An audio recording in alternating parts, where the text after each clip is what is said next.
Bonjour, good morning, un gusto de estar nuevamente con ustedes, esperando que todos estén cuidándose. Hoy día vamos a dar término a la segunda unidad del módulo 1 de la asignatura de Historia. El mundo viene de vuelta de dos grandes conflictos, como fue la Primera y la Segunda Guerra Mundial. El escenario a nivel del planeta ha cambiado, las condiciones de vida también han cambiado. Y les voy a recordar lo que son los objetivos de aprendizaje de esta unidad y que correspondería a lo que vamos a ver hoy día, que tiene que ver con el reconocer y analizar el surgimiento de la Unión Soviética, los regímenes socialistas y sus áreas de influencia, comprender y analizar el surgimiento de dos bloques ideológicos y políticos en pugna después de la Segunda Guerra Mundial y el concepto de Guerra Fría.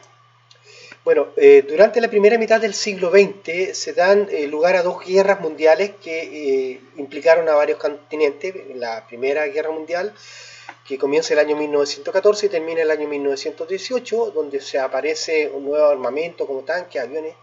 Y la Segunda Guerra Mundial, que es el conflicto que se da entre los años 1930 y 1945, que fue, que como dato es la guerra donde se ha producido mayor cantidad de muertes. Y que finalmente los dos hechos que pusieron término a este conflicto fueron los lanzamientos de las bombas nucleares en Hiroshima y Nagasaki. A modo de recordatorio, la Primera Guerra Mundial, tal como dijimos, partió el año 1914 y terminó el año 1918, ¿cierto? Se movilizaron durante este conflicto alrededor de 70 millones de militares, incluidos 60 millones de europeos, eso, lo que convierte a este conflicto en una de las mayores guerras en la historia, principalmente desde el punto de vista de la infantería, de la gente que participó dentro de este conflicto. A modo de recordatorio, el hecho que da inicio a este conflicto es el asesinato del archiduque Francisco Fernando de Austria y su esposa Sofía, hecho que se produjo el 28 de junio de 1914. Ese fue el detonante, el gatillante de este conflicto.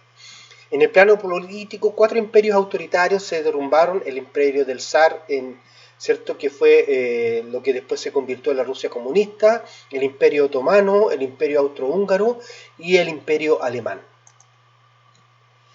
Lo que ustedes tienen en su computador son algunas imágenes que muestran esta guerra que se denominó la guerra de trincheras, ¿ya? Como dato, y aquí lo pueden ver ustedes, la mayoría de las personas que están aquí interviniendo son personas que están precisamente atrincherados.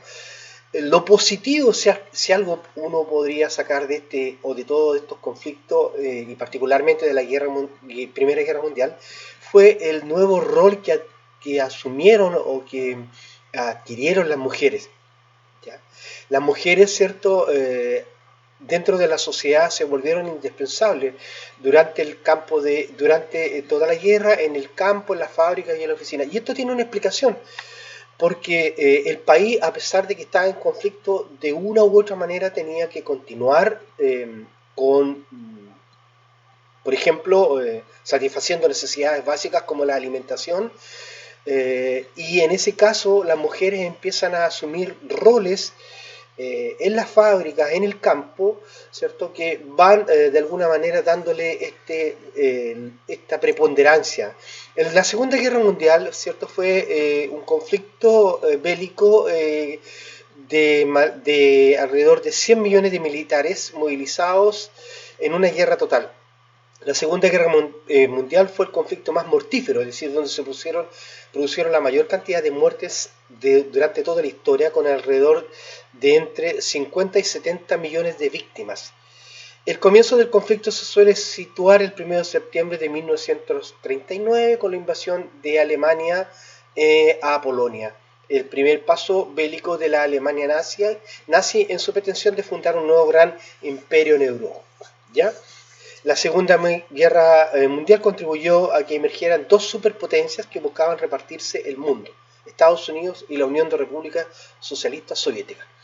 Aquí tenemos algunas de las consecuencias de la Segunda Guerra Mundial, La primera sería las potencias europeas que perdieron su liderazgo, lo que veíamos en la diapo anterior, ¿cierto? Estos imperios que de alguna manera perdieron todo su poder, y el surgimiento de dos grandes potencias como fue la Unión Soviética y los Estados Unidos. Producto del conflicto, el mapa político a nivel de Asia y Europa particularmente cambió, ¿ya? Y también como consecuencia de este conflicto, particularmente de la Segunda Guerra Mundial, se crea la Organización de las Naciones Unidas, que tiene el carácter internacional a los derechos humanos, ¿ya? Más de 70 personas murieron, 70 millones de personas murieron en los campos de concentración nazi, en bombardeos a ciudades, en frentes de batalla y por efectos de la bomba atómica. Aquí tenemos el otro conflicto, que sería este conflicto medio solapado que se produce después de la Primera y la Segunda Guerra Mundial, que se denominó la Guerra Fría, entre el año 1945, fecha que coincide con el término de la Primera Guerra Mundial, y el año 1991. La Guerra Fría es una situación de enfrentamiento ideológico y tensión prebélica que se desarrolla durante la segunda mitad del siglo XX entre dos superpotencias surgidas, ¿cierto?, como efecto o como consecuencia de la Segunda Guerra Mundial, los Estados Unidos de América y la Unión Soviética. Este conflicto finalmente no llega a desembocar en un conflicto armado directo, aunque sí se producen enfrentamientos indirectos, en diferentes territorios de los terceros países. ¿Por qué se denominó Guerra Fría? Porque este es un conflicto que se da, tal como decíamos, ideológico, donde no hay una guerra declarada, ¿ya?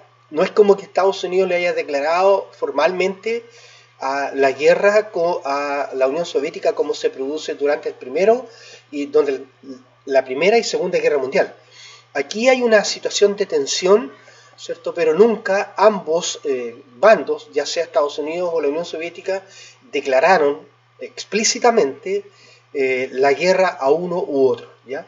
Lo que está marcado con rojo y con azul indican, ¿cierto?, los territorios que fueron de alguna manera incorporados o asociados a uno u otro bando, ya sea Estados Unidos o la Unión Soviética. Los países que están con azul, que correspondería acá, son países anti-norteamericanos, por lo tanto proclives a la idea ideológica de la Unión Soviética, y los países que están con rojo son en estos casos los países que comulgaban con el pensamiento ideológico de Estados Unidos.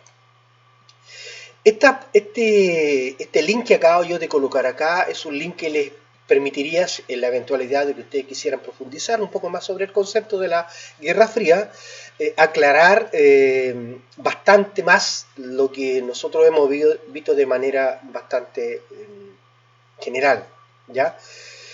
Aquí decíamos de que el conflicto de la Guerra Fría es un conflicto ideológico por cuanto se plantean dos conceptos de mundo, uno que es el socialismo y el otro que es el capitalismo. El socialismo es un sistema de organización social y económica basado en que la propiedad y la administración está en manos del Estado, ¿cierto? El Estado tiene una preponderancia relevante, y el otro concepto es el concepto de capitalismo.